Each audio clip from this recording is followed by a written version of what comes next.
গত বছরের অক্টোবর মাসে বাংলাদেশে মুক্তি পেয়েছিল মুজিব একটি জাতির রূপকার সিনেমাটি। সে সিনেমাটি সকলকে বিনামূল্যে দেখার সুযোগ দিয়েছিল সাবেক প্রধানমন্ত্রী শেখ হাসিনা। ওই সিনেমাটিতে অভিনয় করেছিলেন অস্কারজয়ী অভিনেতা আরফিন শুভ। তার অভিনয়ের প্রশংসা করেছিলেন সাবেক প্রধানমন্ত্রী শেখ হাসিনা। তবে ওই সিনেমার জন্য অস্কারজয়ী অভিনেতা আরফিন শুভ পারিশ্রমিক নিয়েছিল মাত্র 1 টাকা, কারণ তিনি ভেবেছিলেন তাকে হয়তো অস্কার দেওয়া হবে। তিনি এটাও জানতেন এ তথ্য জানতে পারলে তাকে অনেক কিছু দিবে প্রধানমন্ত্রী। এক ঢিলে দুই পাখি শিকার করতে চেয়েছিল নাটকবাজ শুভ, কিন্তু সবশেষ তার সব কিছুই গেল।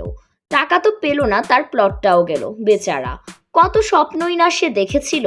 সে হয়তো ভেবেছিল প্রধানমন্ত্রী খুশি হয়ে তাকে ধানমন্ডি 32 নম্বরের বাড়িও দিয়ে দিবে। ছাত্র জনতার তীব্র আন্দোলনে গত 5 আগস্ট সাবেক প্রধানমন্ত্রী শেখ হাসিনা পদত্যাগ করে দেশ থেকে পালিয়ে যান। এরপর নোবেলজয়ী অর্থনীতিবিদ ডক্টর মোহাম্মদ ইউনূসকে প্রধান উপদেষ্টা করে অন্তর্বর্তীকালীন সরকার শপথ নেয়।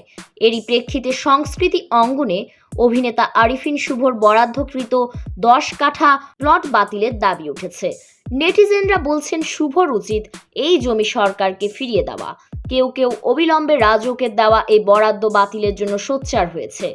আরফিন শুভর তো এখন মাথায় হাত দেওয়া ছাড়া উপায় নেই। তার হয়তো এখন আফসোস হচ্ছে কেন সে 1 টাকায় অস্কার জয়ী মুভিটি করতে গিয়েছিল।